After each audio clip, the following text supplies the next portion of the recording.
Okay, what's up everybody?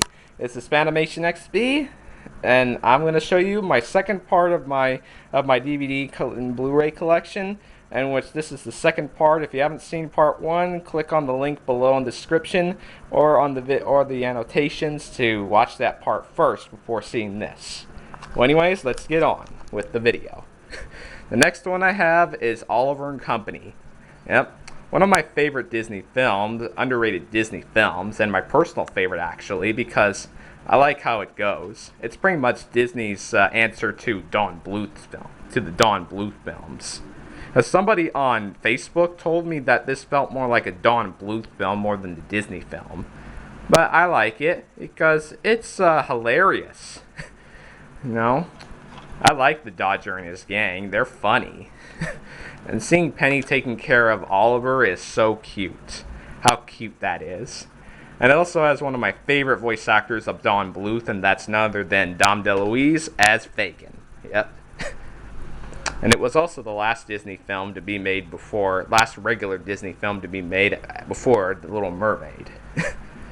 But anyways, then there we have Alice in Wonderland, which is another favorite of mine. Yep. Yeah. Can't really say too much about this one because it's a classic. And it was one of the few Disney films to come out on home video early on in the 80s.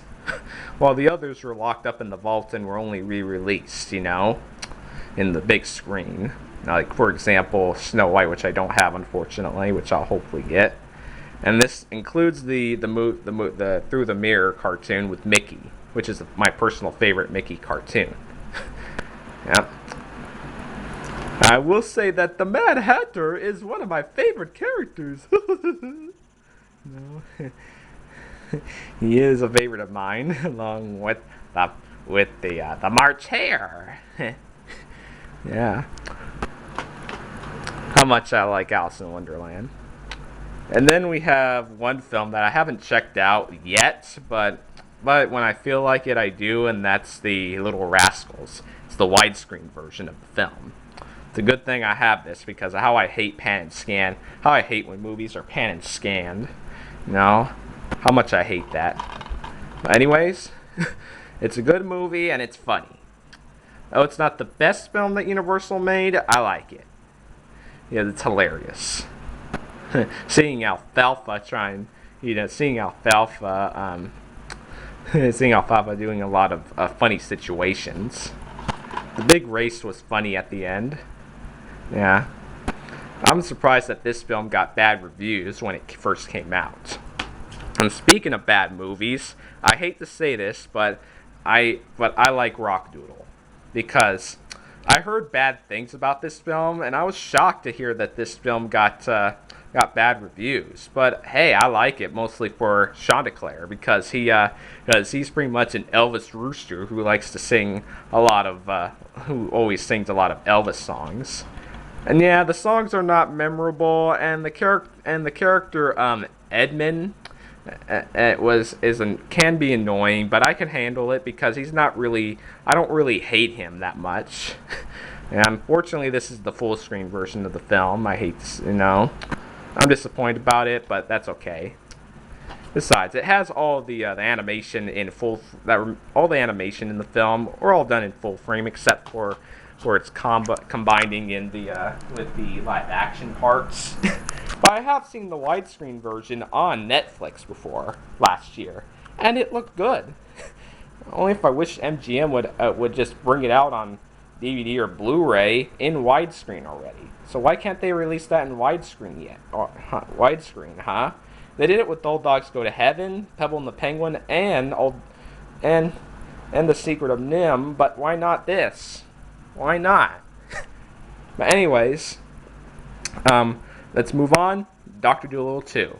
Don't have the first movie, unfortunately, because I haven't seen it, so because I've only seen this one, the sequel. And this one's okay. Well, mostly I find it okay for the humor because it's funny. Yep. One of the funniest films that 20th century, one of the funniest sequels to Dr. Dolittle. And it's a whole lot better than the later sequels and prequels because they're just terrible. And anyways, I like this for Archie. He's funny. Even the chameleon was hilarious. And also Eddie Murphy, yes, he's my favorite actor. Yep. And too bad I don't have Shrek, but hopefully someday I'll get it because Eddie Murphy as Donkey, he's hilarious. Anyways, let's move on to Spirited Away. Yep.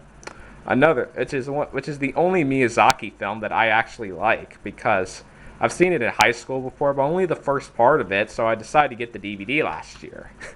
And I was amazed on how the movie went. How much I love the movie. Yep. It's Miyazaki's best. And what I mean best is the best, my personal favorites. Haven't seen the others, but hopefully I will, and there are some I'm planning to check out, like Ponyo and My Neighbor Totoro. Anyways, here's Don Bluth's first animated film, The Secret of Nim. Yep. It's one of my personal favorite films after seeing it 2 years ago and last year. So I picked up the DVD and I loved it. I still loved it. It's an animated classic from Don Bluth. And I recommend it for anybody who hasn't checked it out yet. Highly recommend it. Check out The Secret of Nim if you don't have it. A personal favorite of mine.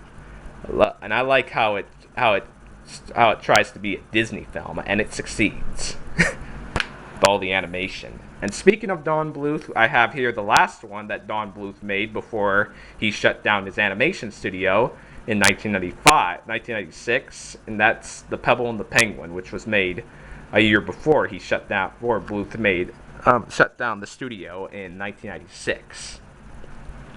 And yeah, though this one's not Don Bluth's best animated film, but hey, at least it's better than Thumbelina and a Troll in Central Park, at least, because the characters are okay, and yeah, the story is mediocre, but I actually like it. And also both the characters Rocco and Hubie are okay, and the villainous character Drake, he's awesome.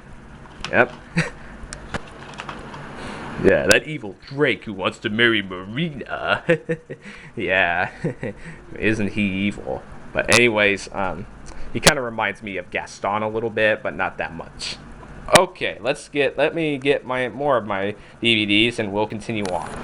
Okay, I got the rest of my DVD and DVD Blu Ray combo pack releases. Now, let's move on, shall we? Hey. Now here we got Monsters University. Yep. And unfortunately I don't have the first movie, Monsters Inc., but I will get the DVD and Blu Ray combo pack someday, or just get the original DVD instead. But anyways, Monsters University is an okay sequel. Not Pixar's best, but it's an okay film that I like to watch. I never get tired of watching this. Seeing Mike and Sully as college students and then at the end becoming scarers of Monsters Inc. was a good idea to make. And yeah, we knew that the ending was going to be coming up, seeing them being the scarers of Monsters Inc., but I like the film. We didn't even know that they were College of Monsters University, or knew the university in the first place in the first movie. But hey, it's a good sequel. Good prequel, I should say. But anyways, there we are with The Great Mouse Detective. The Great Mouse Detective is another Disney film, underrated Disney classic that I like. Yep. And after seeing it after I got the Blu-ray last year, I liked it. Yep. I'm not really a fan of detective films, but this is the exception, because one person on YouTube, or should I say a person on Facebook, said that this is a good movie. And it was the last to use the classic Jim McDonald Disney sound effects. And that's another thing I like about it. Unlike later Disney films, like the Disney Renaissance films, this one heavily uses their classic sound effects. Well, anyways, moving on, The Sword and the Stone. Yep. One of my personal favorite underrated classics that I enjoy watching because of how hilarious it is. Though it's not Disney's best, I love it because it's hilarious, it's fast-paced on its gags and dialogue, and I love the characters. And even the wizard's duel towards the end of the film, which is with Merlin and Madame Mim is hilarious. Seeing them change into different kinds of animals. Yep.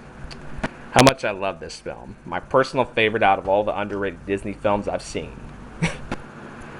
And then we have Peter Pan. Another class favorite of mine, which unfortunately, I haven't seen it that much back then.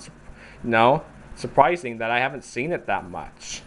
And I should be ashamed of myself that I didn't see this that much and didn't buy the VHS back then. But now that I have the Blu-ray, I love it. Because it's a great Disney classic. Captain Hook is hilarious, Peter Pan is a great character, and many others. And I also love the song You Can Fly. One of my personal favorite songs, one of my personal favorite songs behind other Disney songs from The Lion King, The Little Mermaid, and among others. How I love the tune. And then the last one I have is Dumbo. Yep. One of my other favorite Disney films, which is another Disney film that also came out on home video early on, along with Alice in Wonderland. And how I like this film. Yep, Dumbo. How I like the story of the film. Yeah, it's short, but it's a great film. A lot of people appreciate Dumbo today because it's a good film in general. Yep, can't really say too much about it, but how I ever seen an elephant fly in the circus? Well, that'll do for this. That'll do for my DVD and Blu-ray collection of Disney films. So, hope to see you next time on my next Blu-ray DVD collection soon. So, see you later.